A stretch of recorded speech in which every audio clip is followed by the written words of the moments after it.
आज मैं आपसे एक सवाल पूछता हूं कि आप बॉलीवुड के most romantic, most passionate, evergreen hero lady killer Dev Anand के बारे में क्या जानते हैं।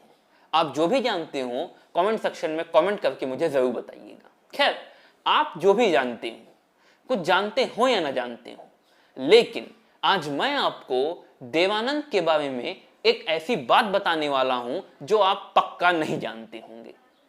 भारत के राष्ट्रपिता महात्मा गांधी की मौत से देवानंद का है कनेक्शन। क्या कनेक्शन है, यही सोच रहे हैं ना कि महात्मा गांधी की मौत से देवानंद का क्या कनेक्शन हो सकता है। तो इसके लिए आपको ये वीडियो पूरा देखना पड़ेगा। गांधी जी की मौत से देवानंद का क्या कनेक्शन है, इस कनेक्शन के बारे में खुद देवानंद ने अपनी ऑटोबायोग्राफी रोमांसिंग विद लाइफ में लिखा है। रोमांसिंग विद लाइफ में देवानंद ने लिखा है कि ये जुलाई 1943 का समय था जब देवानंद लाहौर से नए नए ही मुंबई आए थे। मुंबई यानी कि तब के बॉम्बे। कोई काम नहीं था, फिल्मों के लिए इधर उधर भटक रहे थे। एक शाम देवानंद जुहू बीच पर खड़े थे कि अचानक उन्होंने अपने आप से थोड़ी ही दूरी पर गांधी जी को देखा। गांधी जी देवानंद से बस थोड़ी ही दूरी पर थे और एक लकड़ी के बोल्ट पर बैठे हुए अपनी शाम की प्रार्थना कर रहे थे। उनको अगल बगल खूब सारे लोग घेरे हुए थे। देवानंद गांधी जी के बहुत बड़े फैन थे। गांधी जी एक तरीके से देवानंद के आइडल थे।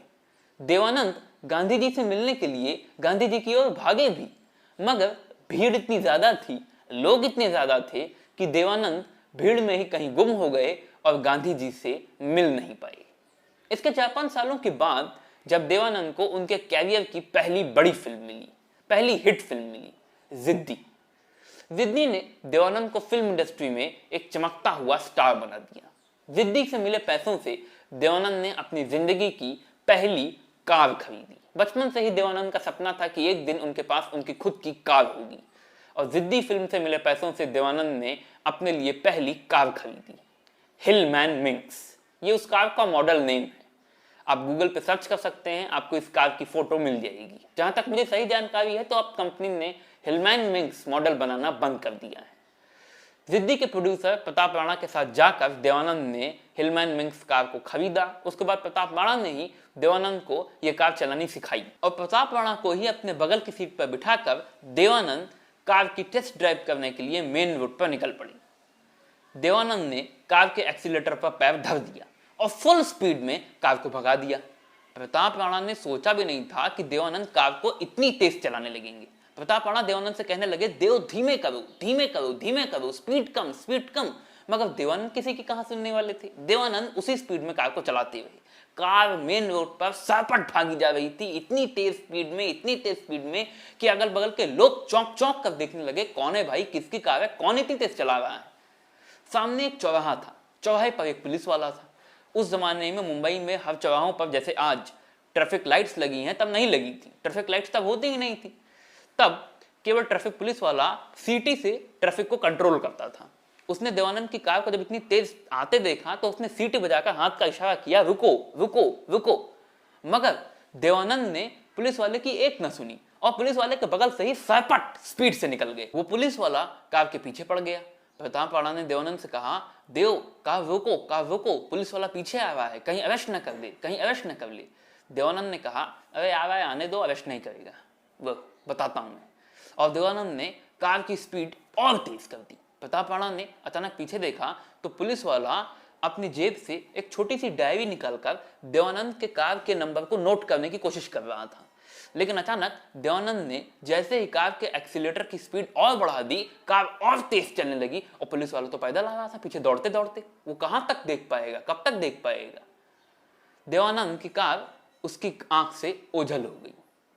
देवानंद ने आगे ले जाकर बाएं मोड़ से अपने कार को मोड़ा और फिर कार को खच से ब्रेक लगाकर रोका। देखा प्रताप राणा ऐसे बैठे हैं। देवानंद ने कहा, राणा साहब, ओ राणा साहब, झकझोरा। तो प्रताप राणा उठे, हाँ, अरे डरा दिया यार आज तुमने। देवानंद ने कहा, कैसी लगी मेरी टेस्ट ड्राइव। प्रताप राणा ने कहा, बहुत अच्छी, मगर मैं कसम खाता हूं कि आज से तुम्हारे साथ कभी ड्राइव पे नहीं बैठूंगा। देवानंद ने कहा, क्यों। प्रताप राणा ने कहा, अरे तुम तो मरवा दोगे यार, और प्रताप राणा वहीं पर उतर गए। देवानंद ने सोचा चलो टेस्ट ड्राइव तो हो गई, चलते हैं स्टूडियो, उन्हें शूट पर भी जाना था, तैयार भी थे बिल्कुल। देवानंद उसी कार से हिलमैन मिंग्स से सीधे स्टूडियो पहुंचे। स्टूडियो बंद था, 2-3 यूनिट मेंबर्स बाहर खड़े थे। देवानंद को देखकर देवानंद के पास आ गए। उन्होंने कहा, देव तुमने नई कार खरीदी? देवानंद ने कहा, यस यस, कैसी? उन्होंने कहा, बहुत अच्छी। देवानंद ने कहा, चलो मैं बिल्कुल तैयार हूँ सेट पर, लेकिन स्टूडियो बंद क्यों है? उन यूनिट मेंबर्स ने कहा, तुम्हें नहीं मालूम, अब तो पूरा देश बंद हो गया है। देवानंद ने कहा, पूरा देश बंद हो गया? अब तो ऐसा क्या हो गया? उस यूनिट मेंबर ने कहा, तुम्हें नहीं मालूम? देवानंद ने कहा, क्या क्या नहीं मालूम? उस यूनिट मेंबर ने कहा, गांधी जी की हत्या कर दी गई। क्या गांधी जी की हत्या कर दी गई? देवानंद के कानों में तुरंत गांधी जी का वो फेमस भजन गूंजने लगा, ईश्वर अल्लाह तेरो नाम, सबको सम्मति दे भगवान। देवानंद ने अपनी किताब रोमांसिंग विद लाइफ में लिखा है कि मुझे यकीन ही नहीं हो रहा था कि गांधी जी की हत्या कर दी गई, और वो भी इसी देश के एक आदमी ने उनकी हत्या कर दी। मतलब वो गांधी जी जिन्होंने इस देश को आजाद कराया, इस देश के देशवासियों को आजाद कराया, और इसी देश के एक ऐसे ही देशवासी ने उनकी हत्या कर दी। क्यों? देवानंद ने अपनी ऑटोबायोग्राफी रोमांसिंग विद लाइफ में लिखा है कि मेरी आंखों के सामने गांधी जी की तस्वीर आने लगी। एक दुबला पतला सा, काला सा, ठिगना सा आदमी, शरीर पर बहुत कम कपड़े, हाथ में एक लाठी, आंखों पर एक गोल चश्मा और एक बच्चे जैसी मुस्कुराहट। गांधी जी ने वर्षों से गुलामी में जकड़े हुए इस देश को और इस देश के लोगों को यह एहसास करा दिया कि तुम में ताकत है, उठो और अपनी आजादी के लिए खुद संघर्ष करो। गांधी जी ने सबका नेतृत्व करते हुए, सबसे आगे चलते हुए, सबके साथ मिलकर, सबको साथ लेकर इस देश को आजाद करा दिया।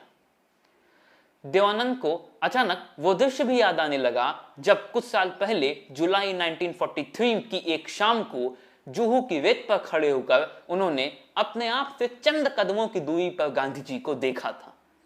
तब वो गांधी जी से मिलना चाहते थे लेकिन मिल नहीं पाए थे, और अब कभी मिल भी नहीं सकते, क्योंकि गांधी जी तो अब इस दुनिया को छोड़कर, इस देश को छोड़कर, इस देश के लोगों को छोड़कर जा चुके थे। यही है देवानंद और गांधी जी की मौत में कनेक्शन। यही है महात्मा गांधी की मौत और देवानंद के बीच कनेक्शन। जिस दिन देवानंद ने अपने बचपन का सपना पूरा किया, जिस दिन देवानंद ने अपनी जिंदगी की पहली कार खरीदी, जब वो बहुत खुश थे, उसी दिन उन्हें खबर मिली कि गांधी जी की हत्या कर दी गई। वैसे आगे चलकर देवानंद ने अपनी जिंदगी में बहुत सी कारें खरीदी, मगर चूंकि हिलमैन मिंग्स उनकी जिंदगी की पहली कार थी, इसीलिए उन्होंने हमेशा अपनी इस कार को संभाल कर रखा, सहेज कर रखा। जब जब देवानंद अपनी इस कार को देखते थे, तब तब उन्हें गांधी जी की याद आती थी, तब तब उन्हें उस दिन की याद आती थी, उस लम्हे की याद आती थी, उस पल की याद आती थी जब उन्होंने अपने बचपन का सपना पूरा किया, जब उन्होंने अपनी जिंदगी की पहली कार खरीदी, जब वो बहुत खुश थे, और तभी उन्हें खबर मिली कि गांधी जी की हत्या कर दी गई है।